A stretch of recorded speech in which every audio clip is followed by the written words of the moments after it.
In college algebra, we wrapped up partial fractions. We had already done the front, so we moved to the back. I'm going off the 5 steps we wrote in the last video. And step number 1 says list the factors of the denominator. So I see an x minus 2 and an x squared plus 2x plus 4. So that means we write 2 fractions. In step 2, when we write our equation based on the partial fractions, we write 2 fractions because we have 2 factors.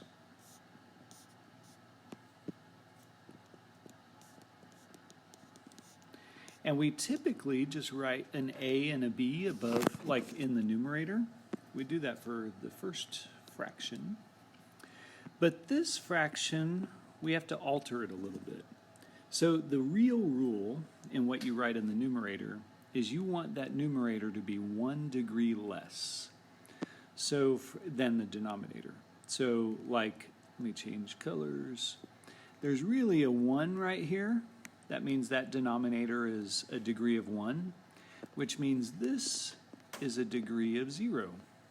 You just don't write that because x to the 0 is 1. So for that second fraction, we have a degree of 2, so that means the numerator needs to have a degree 1 less, so a degree of 1. So you have to write bx, but you have to account for that whole expression, so bx plus c. It's kind of a weird thing. Then we multiply the entire equation by the common denominator. So we're going to multiply by whatever is printed in the denominator of the original problem. All right. Multiply by common denominator and simplify. So a lot cancels out. In that first fraction, the complete denominator and that thing we're multiplying by cancel out, and we're left with just the numerator. On the a fraction, the x minus 2's cancel out, and we're left with just that trinomial. On the b fraction, the trinomial cancels out, and we're left with the x minus 2. So we need to be careful how we multiply this all out, and then we'll create our system.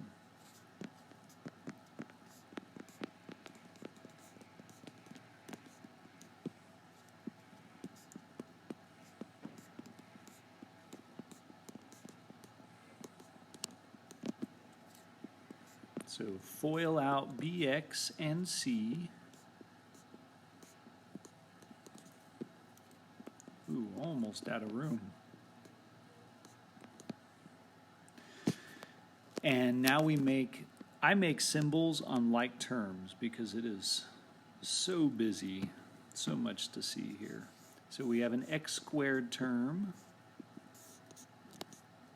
So that's one equation. 3, create system. 3 equals a plus b. We have our x terms.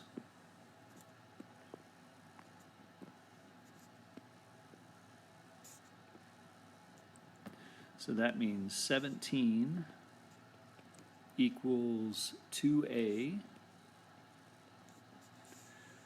minus 2b plus c. And then lastly, we have our constants, the terms without x's. So we have 14 equals 4a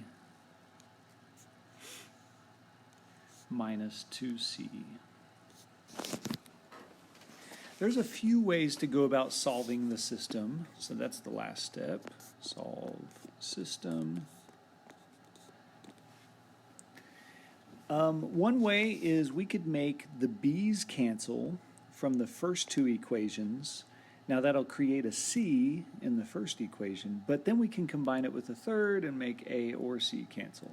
So that's what I'm going to do. I'm going to multiply by 2 and cancel the b's. So I get 6 equals 2a plus 2b. And then I'm going to rewrite the second equation as is.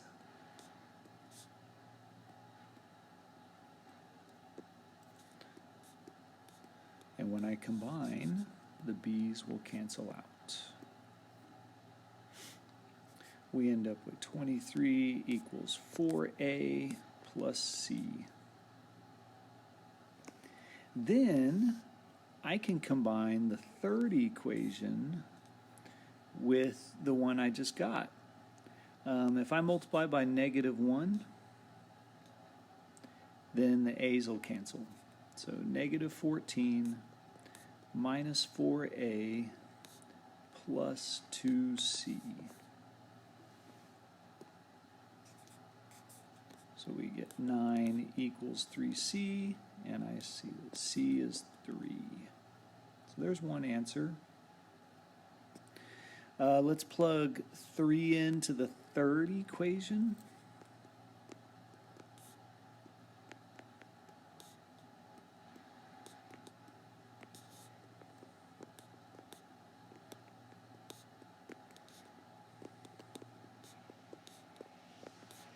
And a is 5. And let's plug 5 into the first equation.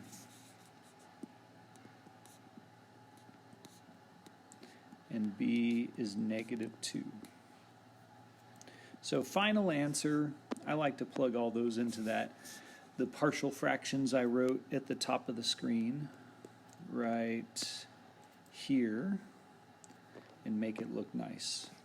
So we have 5 over x minus 2 plus -2x plus 3 over x squared plus 2x plus 4. All right, let's try one more. This one looks worse, and it actually ends up being easiest out of all of them, I think. So our factors are x squared plus 1 and x squared plus 1 squared. Remember, you have to write down a factor that would multiply by the denominator to give you the denominator. So it could be one of those, x squared plus 1, or it could be both of them. And you write two fractions because we had two factors.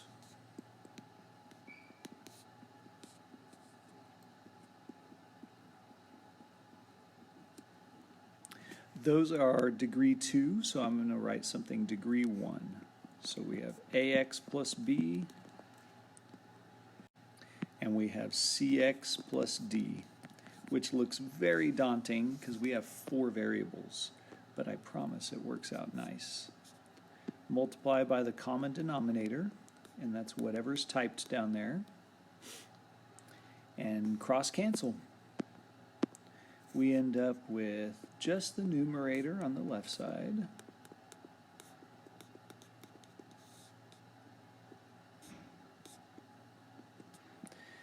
We end up with ax plus b times one of those, because one canceled out.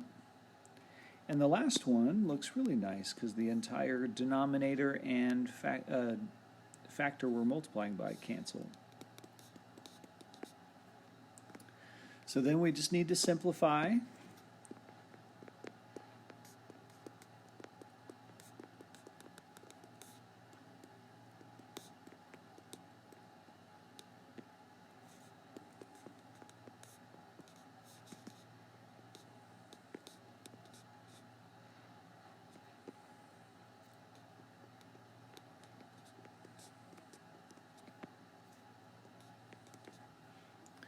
and we're ready to go. So make notes, unique symbols on each like term. And this is why this one ends up being easy, because there is only one x cubed term, or two of them, which means that I know 5 is a. Same with the x squared.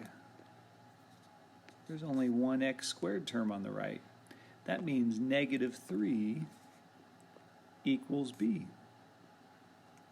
Kind of nice. The others, we have a tiny bit of math to do.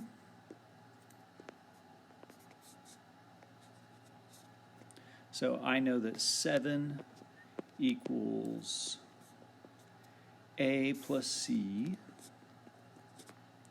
And I know that -3 equals b plus d.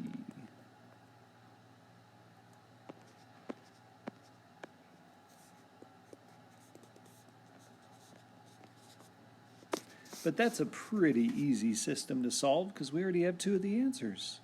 Let's plug a into this one. And we see that c is 2. Let's plug b into this one.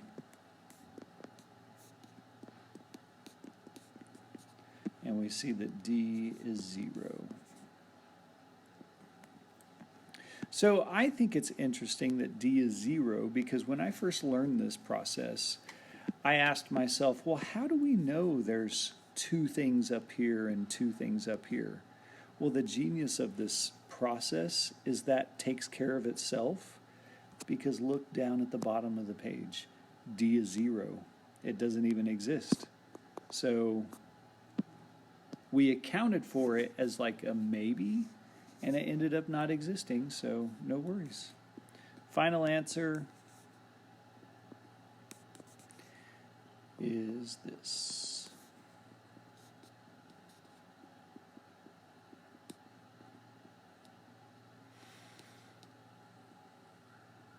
Whoops, not C. And that's a minus, by the way. All right, see y'all later. Bye.